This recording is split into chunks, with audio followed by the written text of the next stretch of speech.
আসসালামু আলাইকুম রহমতুল্লাহ। প্রিয় ভিউয়ার্স, আজকে আপনারা দেখতেছেন আমি একটি পুরো নষ্ট ডিসপ্লেকে ঠিক করব।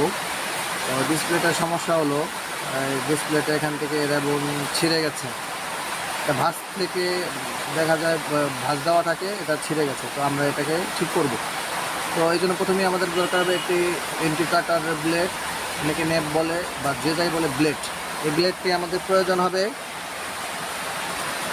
ব্লেডটিকে মাথাটাকে অনেক সময় এই ব্লেডগুলো ব্যবহার করতে করতে মাথা নষ্ট হয়ে যায়।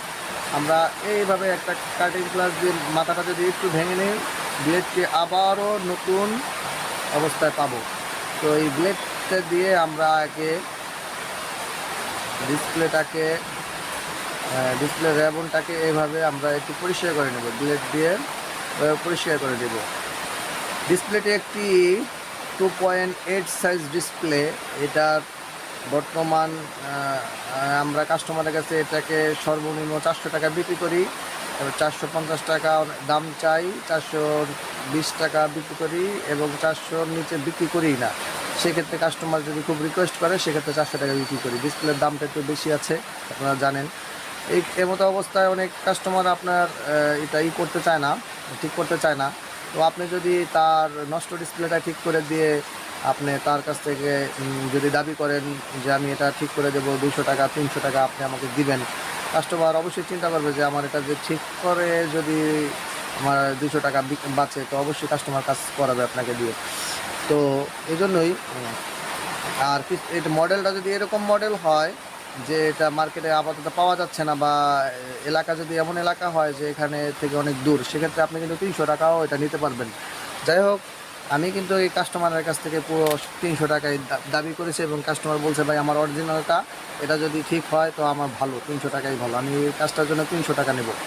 তো যাই হোক, দেখুন যে কাজ জানলে অল্প সময়ের ভেতরে আমার 300 টাকা ইনকাম করতে কতটুকু সময় লাগে।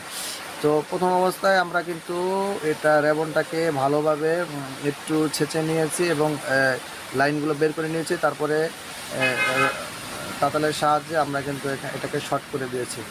আমরা প্রথম 3টা লাইন লাগিয়ে নিয়েছি। আমরা এখন আপনাদেরকে একটু বোঝার জন্য লাইনটা দেখাবো।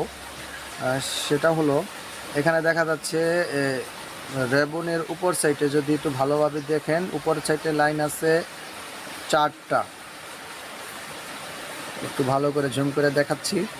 উপর সাইডে লাইন আছে 4টা এবং উপর পাশে লাইন আছে দুঃখিত, উপর পাশে লাইন আছে 6টা এবং নিচে কিন্তু লাইন, মাঝখানে লাইন দেখা যায় 4টা।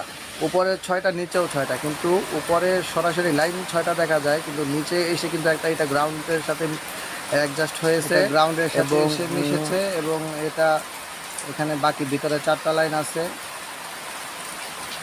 এটাও আপনার এই পাশের 1 নাম্বারটাও গ্রাউন্ডের সাথে মিশেছে, 2 নাম্বারটা এসে আমাদের এই 5 নাম্বার ডিসপ্লে 5 নাম্বার লাইনে এবং পরেরটা 4 নাম্বার লাইনে এবং তারপরে এটাও গ্রাউন্ডের লাইন। তারপরে এটা হলো লাইটের প্লাস এবং এটা লাইটের মাইনাস লাইন।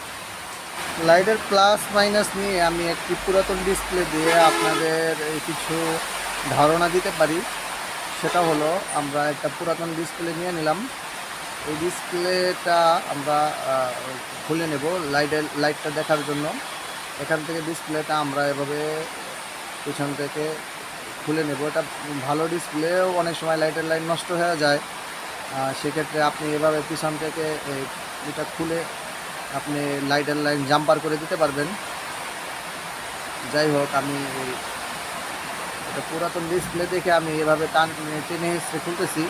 যদি এটা ভালো ডিসপ্লে হতো তো অবশ্যই আমি এটাকে খুব সাবধানের সাথে খুলতাম। যাই শুধু জাস্ট আপনাদের দেখানোর জন্য এটাকে আমি একটু তাড়াতাড়ি করে খুলে নিলাম। তো এখানে দেখেন ডিসপ্লেটা এভাবে ধরে, যে কোনো ডিসপ্লে, বাটন সেটের ডিসপ্লে এভাবে ধরে, এই সাইডে একটা প্লাস লাইন আর এই সাইডে একটা মাইনাস লাইন। আপনি ব্যাটারি, যে কোনো ব্যাটারি থেকে যদি লাইটগুলো জ্বালাতে চান এখানে প্লাস লাইনটা দিলে এবং এই পাশেটায় যদি এই পাশে যদি আপনি মাইনাস লাইন দেন জ্বলবে। তো এই প্লাস আর মাইনাস এখান থেকে লাইটের গোড়া থেকে আমি 2টা তার বের করে নিয়েছি। এই পাশ থেকে একটা ওই যে তারটা বের করছি এবং ও পাশ থেকে ওই তারটা বের করেছি। আমি 2টা তার বের করে নিয়েছি। এই তার দুটো আমি যেটা লাইনের প্লাস লাইনটা আমরা আগে সংযোগ করব। প্লাস লাইনটা আমরা আগে প্লাস লাইনে সংযোগ করে দেব এবং এটা মাইনাস লাইন সেটা আমরা প্রথম লেকে জাম্পার করে দেব।